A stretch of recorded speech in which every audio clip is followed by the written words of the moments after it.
You know, when we usually think about massive world-changing technology, we tend to imagine these like hyper-modern, sterile laboratories humming with server. Right, the classic sci-fi aesthetic. Exactly. But I actually want to take you somewhere completely different to start this deep dive. I want you to imagine this drafty, just utterly mundane office in Newark, Delaware. Newark, Delaware. Okay. Yeah. And it's exactly 3 days before Christmas in 1956. There's this guy named Morgan Walker who works for DuPont. And he's sitting at his desk. And his boss walks in and basically hands him what everyone in his department is openly calling a political suicide assignment. Which honestly is completely understandable. I mean, his boss was asking him to figure out project scheduling for these massive chemical plants. Right. In the 1950s, project management wasn't a science at all. It was, well, it was basically considered a dark art. A dark art. Yeah. It was all gut feelings, guesswork, and just executives shouting at each other in smoke-filled boardrooms until somebody finally gave in. Right. So his friends literally told him he was tanking his career by taking this on. But Walker does something brilliant. He teams up with a mathematician named James Kelly. Oh, right. And they somehow managed to get access to the UNIVAC I, which, for context, is this early computer so massive it literally had its own cooling system that sounded like a mechanical heartbeat. It's incredible. And together, feeding these punch cards into this giant machine, they discover something profound. They realize that inside any massive project, there's this hidden, rigid mathematical structure. Yeah. They proved that out of thousands of overlapping tasks, only a very tiny fraction actually dictate the final timeline of the whole project. And they called this sequence the critical path. The critical path. Exactly. By finding this structural spine, they showed that throwing endless labor at a problem just isn't the answer. The secret is logical sequencing, which, historically speaking, actually traces its roots back to how the U.S. managed the logistical nightmare of the Manhattan Project in the 1940s. And that actually brings us perfectly to why we are analyzing a 1950s DuPont assignment on this deep dive. Because right now, sitting here in 2026, we are in the middle of a brand new Manhattan Project. We really are. It's called artificial intelligence. And just like Morgan Walker's colleagues in 1956, most organizations today are flying completely blind. I mean, we are currently staring down a staggering 65% failure rate in AI projects. Yeah, 65%. Yeah. It is a brutal statistic when you consider the sheer billions of dollars of capital being deployed right now. Oh, absolutely. And the reason for that failure rate is incredibly consistent when you look at the data. Corporate leaders are just obsessing over the AI models themselves, the parameters, the benchmark scores. Right, chasing the shiny object. Exactly, chasing the shiny object. But they are completely ignoring the infrastructure path underneath it all. They forget how to build a foundation. So our mission for this deep dive is to change that for you. We want to help you stop building bridges that end in the middle of a canyon. Thanks. By the time we're done here, you're going to understand the mechanics of the critical path method, and you're going to be equipped to act as what we call a path architect. Which is crucial right now. Because the reality is we are hitting a massive infrastructure wall in 2026, and you need to know exactly how to navigate it. And to do that, we have to look under the hood of how a project actually functions in reality. It really helps to think about the 3 pillars of the path. Okay, lay them out for us. So the first pillar is dependencies. These are your absolute, non-negotiable must-haves. For instance, you simply cannot train an AI model on proprietary data until that data has been collected and cleaned. Right, the sequence is totally rigid. Exactly. Okay, let's unpack this. Let's think about this like shooting a massive Hollywood blockbuster. Oh, I like that. Right. So you can delay editing the teaser trailer for months, right? You can work on the movie posters whenever you want. Those tasks have what project managers call float or slack. Right, it's your margin of error. Exactly. But if your lead actor gets sick and can't shoot the climactic final scene, that's your dependency right there. If that happens, production stops dead. You're not moving forward. Finishing 90% of your tasks means absolutely nothing if the remaining 10% are on the critical path. That is the perfect analogy. Yeah. And that brings us to the third pillar, which is the critical path itself. This is the specific, unbroken chain of tasks in your project that has exactly 0 float. 0 float. Yeah. None. If a zero-float task slips by one single day, your entire project deadline slips by 1 day. It represents the absolute shortest possible duration for the project. That's intense. It is. The concept is so mathematically sound that courts use it now in construction disputes. It's called forensic scheduling, and they use it to legally prove who owes damages for a delay. Okay, but how do we actually find that path? Because with a massive enterprise AI rollout, you don't just have a few actors in a script. You have thousands of moving parts, dozens of vendors, massive data sets. You find it using two mathematical passes through your project timeline. First is the forward pass. I usually like to call this the way of optimism. The way of optimism, okay. Yeah, you start at day one, and you calculate the earliest start and earliest finish for every single task, assuming everything just flows seamlessly. Which, I mean, in the real world, it literally never does. Never, not once. And Yeah. that is exactly why you immediately do the backward pass or the way of reality. Okay. So here, you start at your final non-negotiable deadline and you move backwards. You calculate the latest finish and latest start for every task without missing that final date. Got it. And when you subtract the earliest start from the latest start, you find your float. Anything with zero float. That is your critical path. Or wait, how do you account for the sheer unpredictability of things? I mean, a server could crash, a key engineer could just quit tomorrow. There has to be math for the chaos, right? There is, actually. It's a formula for estimating duration called expected time. You take your optimistic time, where everything works perfectly, and you add it to 4 times your most likely time. Okay. Then you add your pessimistic time, you take that entire sum, and you divide it by 6. Wait, okay, hold on. Why divide by 6? That feels completely arbitrary. It sounds like it, but it's actually deeply grounded in statistics. Specifically, a beta probability distribution. Oh, wow, okay. Yeah. By multiplying the most likely scenario by 4, you are anchoring the peak of your bell curve. But by dividing the whole thing by 6, you're forcing the math to account for the extremes. I see. And here is why that really matters. In complex systems, the optimistic extreme is usually just shaving, a few days off the schedule. But the pessimistic extreme... When the database corrupts and the power grid goes down. Exactly. That tail stretches out infinitely. You absolutely have to weight the worst-case scenario. Okay, let me play devil's advocate for a second here. Let's say I am a CEO. My big AI rollout is running a month behind schedule. I look at the math, I see the delay, but hey, I have deep pockets. Why can't I just, crash the project? Crash the project. Yeah, throw $5 million at it, hire 100 extra freelance data engineers overnight, and just brute force the timeline back on track. You can't because of a phenomenon called critical path drag, which triggers Brooks's law. Brooks's law. Yes, it's a classic software development principle that essentially states that adding personnel to a late project simply makes it later. Okay, walk me through the mechanism there. Why does adding help make things slower? That seems backward. It's because of exponential communication overhead. The mathematical formula for communication lines in any group is n times n minus 1 divided by 2. Right, so it's like a group chat. Exactly. If there are 3 people in a project, there are 3 lines of communication. It's easy. But if I drop 50 new people into that chat to quote-unquote speed things up, suddenly there are, over 1,200 lines of communication? Yep. Nobody can hear themselves think. Everyone is stepping on each other's toes. And just the time it takes to onboard those new people totally halts the actual work. Precisely. And in the age of AI, crashing a project costs you quality. If you hire 100 temporary workers to label your training data overnight, the quality of that data is going to plummet. Which ruins the AI model downstream. Well, exactly. You simply cannot buy your way out of a critical path dependency. But here is the catch. Even with this elegant math, right? And even knowing about Brooks's law, we still completely blow past deadlines all the time.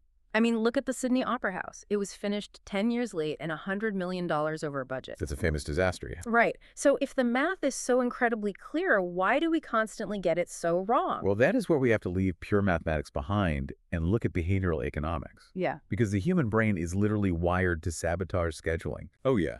Daniel Kahneman and Amos Tversky coined this the planning fallacy. When we imagine a future project, we feel calm, we feel capable, and we feel wildly optimistic. We picture the best case scenario. Exactly. We systematically ignore all the statistically probable snags that could derail us while simultaneously overestimating our own competence. And then there is Hofstadter's law, which is honestly my absolute favorite rule of project management. It's a great one. It states, and I quote, It always takes longer than you expect, even when you take into account Hofstadter's law. Right. It's this brilliant self-referential paradox, and it just haunts tech development in 2026 because the more complex a system gets, the more hiding places there are for unexpected snags. And what's worse, those snags don't just add up, they compound in terrifying ways. Nassim Taleb highlights this in his work on black swans and fat-tail distributions. Right. Non-linear delays. Exactly. To put it simply, if you have an AI project expected to take 79 days, and on day 90 it still isn't done, mathematically, you shouldn't expect to finish in 10 more days. You should actually expect to need another 58 days. Wait, really? That sounds completely counterintuitive. If I'm already past the deadline, shouldn't I be closer to the finish line? Why another 58 days? Because of what the delay represents. Yeah. A delay of that magnitude in a complex system isn't just a bump in the road. It mathematically proves that your initial structural assumptions were fundamentally flawed to begin with. Oh, wow. Yeah, it proves you were in the fat tail of the probability curve, meaning massive hidden dependencies exist that you haven't even discovered yet. In a 10,000-person enterprise, one single data governance error creates a cascading failure across the entire timeline. You know, this inflexibility isn't just a modern tech problem, though. Humanity has actually known about this for thousands of years. Before we had project management software, we used mythology to explain the unforgiving nature of time. Absolutely. If we connect this to the bigger picture, look at the Greek Moirai, the Fates. Oh, right. They were three sisters who controlled destiny. First was Clotho, the spinner, who initiated the thread of life. Think of her as your project kickoff. Okay, I track. Then came Lachesis, who measured the thread. She determines your duration. And finally, Atropos, the inflexible. She carried the shears and she cut the thread. She essentially represents the non-negotiable deadline. And as the myths go, not even Zeus could negotiate with Atropos. Exactly. Atropos is the critical path. You simply cannot bargain with her. But there's another mythological concept that maps even more perfectly onto our modern tech bottlenecks. Let's hear it. In Zulu mythology, there was Nankubulwane, the mother of nature and rain. For the Zulu people, agriculture depended entirely on her favor. You could have the most brilliant farmers, the strongest oxen, and the highest quality seeds. Right. But if the environmental dependency, the rain, wasn't there, your path to a harvest was completely blocked. So what does this all mean? If we pull that forward to 2026, it means electricity is our rain. We're building these massive, brilliant, silent factories of data. We have the brilliant data engineers, we have the algorithms, but without the life-giving force of the power grid, those massive data centers are just incredibly expensive, empty warehouses. And that environmental dependency is exactly why the conversation in 2026 has violently shifted. Think about it. 2 years ago, in 2024, the entire industry was panicked about GPU shortages. Oh, yeah. Getting an H100 computer chip was literally the only thing that mattered. Right. But today, Yeah. the compute problem is largely solved. We have TPUs, tensor processing units, and neoclouds, which are these cloud providers hyper-specialized just for AI workloads. The new wall everyone is hitting is energy density and power access. It all comes down to a new metric, right? Tokens per watt. Yes. A token is basically a chunk of a word the AI processes. So the question is, how much intelligence can you generate per unit of electricity? Right, and this insatiable energy hunger is creating massive localized bottlenecks all across the globe. In the US and Europe, we are seeing the Brussels effect. The Brussels effect. Yeah, it's when AI transparency acts originating in places like Europe effectively set the global standard. You can't just plug in servers and train a model anymore. You have to legally prove your energy impact and your data provenance. Let's look at South Africa as a prime example of this infrastructure wall, actually. After years of load shedding, those scheduled rolling blackouts, the national grid finally stabilized by early 2026. Right. But now, the insane demand of these new AI data centers is putting the grid under a totally unprecedented kind of pressure. One single AI facility demands the power equivalent of tens of thousands of residential homes. Which forces a radical rethinking of where AI actually lives, both physically and legally. And this is exactly what drives the concept of sovereign AI. Which is everywhere right now. It is, but it's not just a political buzzword. It's about strategic operational independence. It's the mandate that a country or a massive enterprise deploys AI under its own laws, on its own infrastructure, using its own protected data. Yeah. And there's a specific 4-level maturity model for this that leaders are using to audit their vulnerabilities. Okay, let's walk through those levels because the nuance here is really critical for our listeners. Sure. Level 1 is beta residency.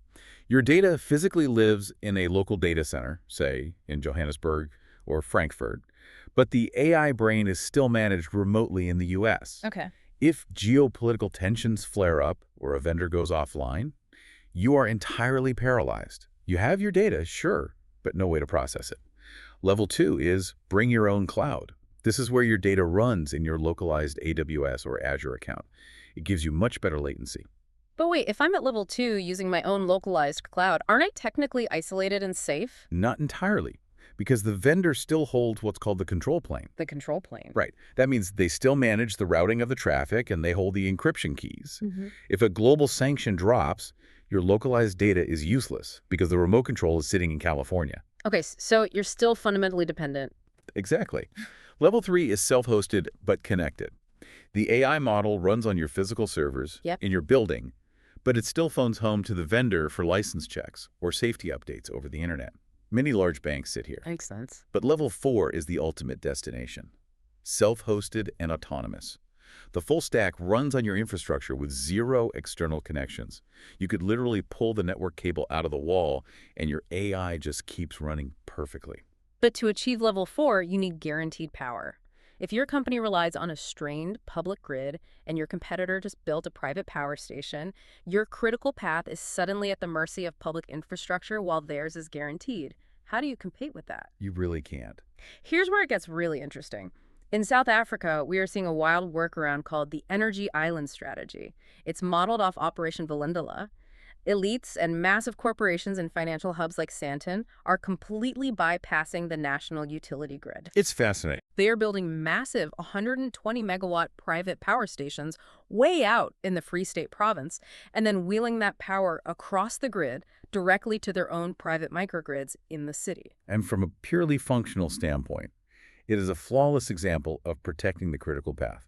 They looked at the national grid and realized it was a dependency with negative float. Right. So they took control of their own infrastructure. They are guaranteeing their own reign. So bringing this directly to you, listening to this right now, how do you actually become a path architect? How do you apply this to your own career or your own enterprise rollout? The industry actually maps all of this onto a methodology called the PMI-CPM AI.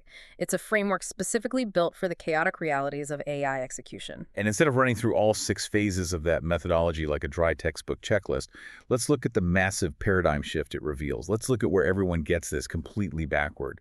Almost every executive focuses entirely on phase 4, model development. Because that's the exciting part. That's where you're building the artificial brain, right? It feels like the main event. Exactly. It's the sexy part.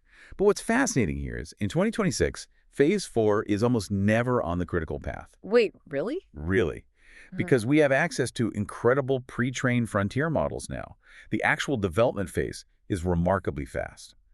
The true zero-float bottlenecks, the tasks that will actually delay your launch by 6 months, are happening way before that in phase 2 data preparation. Right, because this is where you have to audit legacy silos and conduct data sovereignty checks. You have to ask, are we even legally allowed to train an AI on this data under local privacy laws?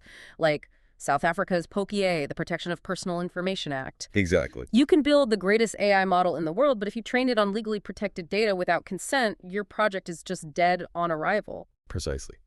And the other massive bottleneck is at the very end, in phase 6, operationalization. Integrating the completed model into actual human workflows, getting your staff to trust it and use it safely. That is where AI projects go to die. And that phase 6 bottleneck exposes a massive contradiction we are dealing with right now. It's called the talent paradox. We have relatively high unemployment globally, yet 98% of organizations say a severe skills shortage is their primary barrier to scaling AI. It's staggering. You can have the most advanced level 4 sovereign AI powered by your own private energy island, but if your workforce lacks AI fluency, you cannot operationalize the technology. Right. The path forward isn't trying to hire a handful of rare, expensive AI experts. Organizations must use AI-powered adaptive learning systems as personal coaches to aggressively upskill their existing employees. You really have to foster a mindset where the people who already understand your business become the masters of the AI tools, rather than feeling like victims of them. Exactly. Yeah. Because as we move rapidly toward agentic AI, which are systems capable of taking autonomous actions across supply chains or, negotiating contracts without human input, The human element of oversight becomes infinitely more critical, not less. So let's distill this entire deep dive into what really matters. If you want to survive the 2026 infrastructure wall, there are three stark realities you need to internalize right now. First, you must focus on your infrastructure foundation over the size of your AI model. Second, you must prioritize energy resilience over raw compute power. And third, you must value human oversight over total autonomous action. Because if you focus only on the model, you hit a deployment wall. If you focus only on compute chips, you hit a power gap. And if you focus entirely on automation, you hit a massive trust deficit with your employees and your customers. While everyone else is arguing on social media over which large language model scored 2 points higher on some standardized benchmark test, you are going to be looking at the inputs. You're going to walk into your next planning meeting and ask, what is our float on legacy data cleaning? You are going to ask, what is our sovereign baseline? Do we own our control plane? You are no longer just an executive or an engineer. You are a path architect. And as you map that path, there is a deeply philosophical question we have to consider. In South Africa, there's a core sociological concept called Ubuntu. It translates roughly to, a person is a person through other persons. That's a beautiful concept. It is. It means our humanity is bound up in each other. A project plan isn't just a mathematical equation. It is fundamentally a social contract. Right now, we are seeing AI-first recruiting tools like Teradox and Eightfold AI rapidly taking over enterprise hiring. And they are ruthlessly efficient at filtering candidates. They are. But if we allow agentic AI to handle human hiring, firing, and resource allocation without intense, compassionate human oversight, we violate that social contract. The ultimate danger of ignoring the true critical path isn't just that your software project launches a few months late. Right. It's a phenomenon called algorithmic displacement. We have to ask ourselves, does your beautifully optimized, perfectly scheduled critical path lead to an incredibly efficient but totally vacant office? Or does it lead to Industry 5.0, an enterprise that uses AI to elevate the genuinely human elements of the work? That is the ultimate question you have to answer for your organization. Don't be the person who tries to build the roof before the foundation is poured. Don't ignore the shears of Atropos until the thread is already cut. Find your golden thread. Map your path, because the future belongs to the architects who know exactly where the rain is coming from. Thanks for joining us on this deep dive. We'll see you next time.